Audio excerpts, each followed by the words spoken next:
This is the User Adoption Podcast with your host, Henrik de Gyor. Who are you and what do you do?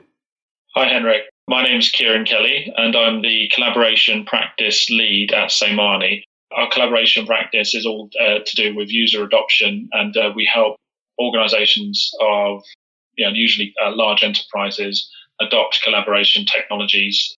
That can be community technologies like Jive, Workplace by Facebook, Yammer, Chatter, but also real-time collaboration platforms like WebEx and others that are out there.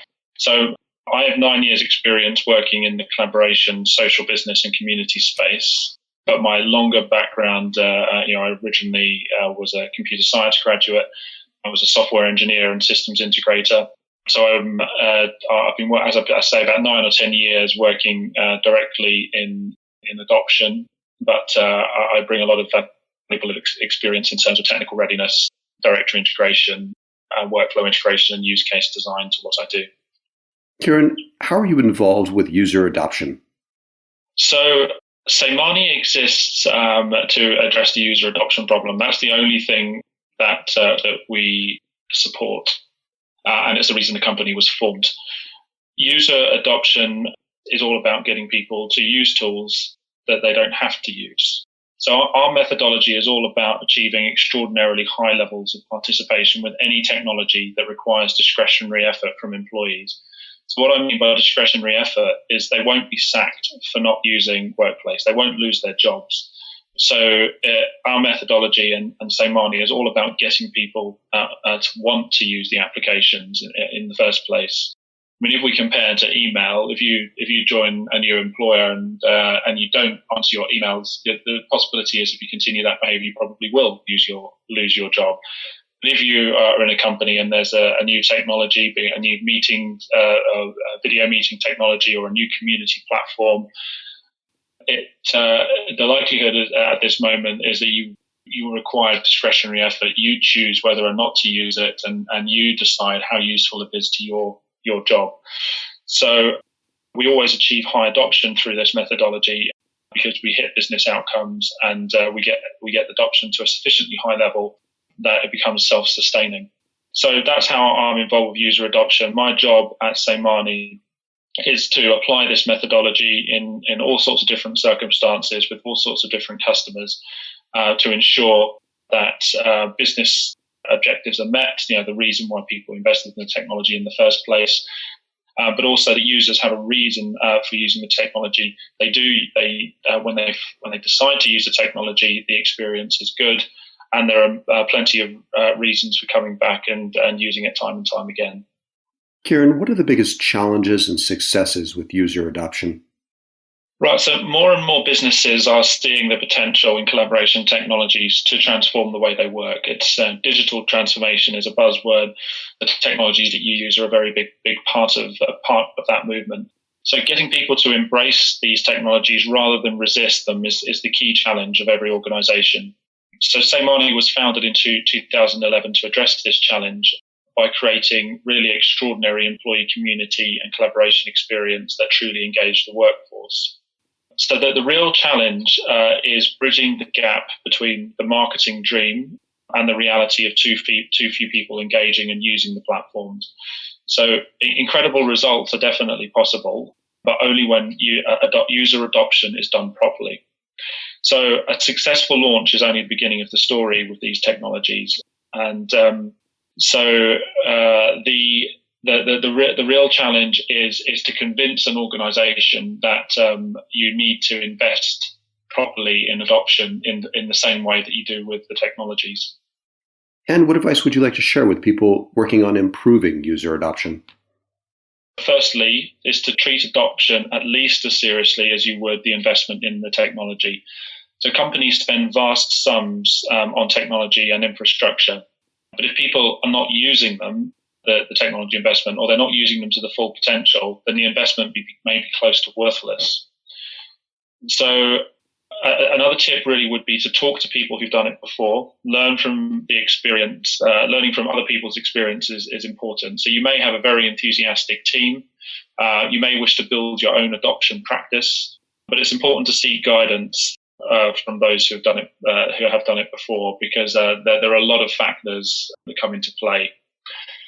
Another tip would be really to create a compelling business case for investment in the technology and adoption. So you may have the first part of that equation solved. When why are you purchasing the technology? It may be to reduce property footprint. It may be to reduce T&E expenses. It may be to achieve greater employee engagement scores. But when you're putting that business case together, it should also include the business case for adoption, the cost of actually getting people to use it, for the cost of putting a robust project into place that will encourage use of the tool as well. So don't just think about the technology investment, also think about the investment in adoption. Another piece of advice that I would share is to put your people at the heart of the adoption effort. Typically, these programs and these projects are owned by IT, and they're very smart, very skilled people. But typically within the IT department, you don't usually have the right skill sets or the right frame of mind for actually putting everyday users at the heart of the effort. Successful adoption requires discretionary effort from employees, as I was saying earlier. They don't lose their jobs if they don't use the tools. So you need to appeal to their simple everyday needs. It needs to, people have pain points in their jobs. There are some things that they can do easily, and there are others that cause a lot of frustration. Also, when users particularly know that outside the world of work, there are solutions and tools available that could help them do their job so much easier if only they were available inside the workplace. So these are the kind of things that you need to appeal to. You need to answer the value proposition. You need to answer the question, what's in it for me? The question, why should I give an hour out of my very busy week to make a beginning with this new tool? Is the value proposition simple and compelling? How are you going to communicate it? How will you guide users through their very first steps on the platform? Does the experience work first and every time? Have you ironed out all of those kinks in the road right from when a user requests their account and logs in for the first time? Have you tested it from a user experience point of view? Also, how will you support their learning? Who do they contact when something goes wrong? So consider every step along the user journey and ask yourself the question, how will this impact their experience and perception of the tool? So, at St. Martin, we say it's about getting many small things right. It's about the laws of marginal gains, so that the overall effect for the user is a wow experience rather than a sort of a repelling experience that they'd rather resist. And once your users have a poor experience, they remember it and they tell their colleagues, and it can then be very difficult to turn the ship if the overall sentiment is poor from day one. Another way to look at this, and this is another piece of advice, really to get home this idea of putting your people at the heart of the experience and making the user experience the key principle behind your entire adoption effort. And this sort of sense that we have at St. Marnie, we call it the first kiss experience. And the reason we call it that is imagine a user comes into contact with the tool for the very first time.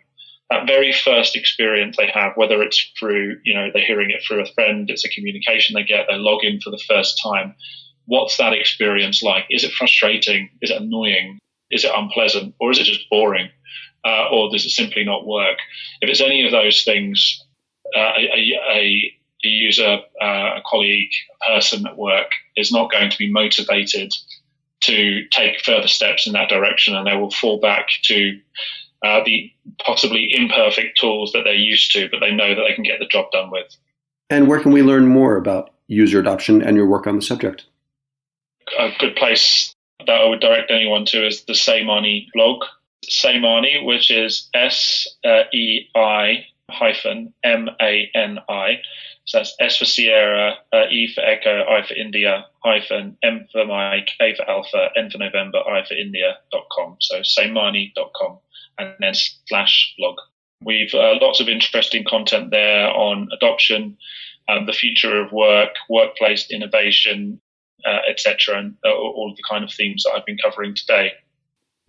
Myself and my colleagues are also very used to having kind of drop-in health check sessions with people from around the globe with no sort of obligation to sort of pick brains, ask questions, and get a little bit of steering on adoption. There is a whole wealth of content available on the internet just by simply searching, both from vendors in customer success and user adoption. My only word of caution would be that it can be quite high level, and it's good as a sort of starting point, and it's well worth reading up on what you can find.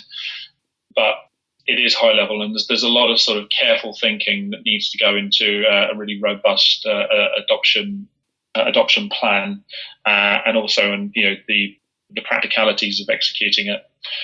So come to our blog, and feel free to reach out anytime to me directly or to colleagues. For more on this, visit useradoptionpodcast.com. Don't forget to please subscribe, rate, and review. And for a book about this, check out useradoptionbook.com. Tune in next week for the next episode. Thanks for listening.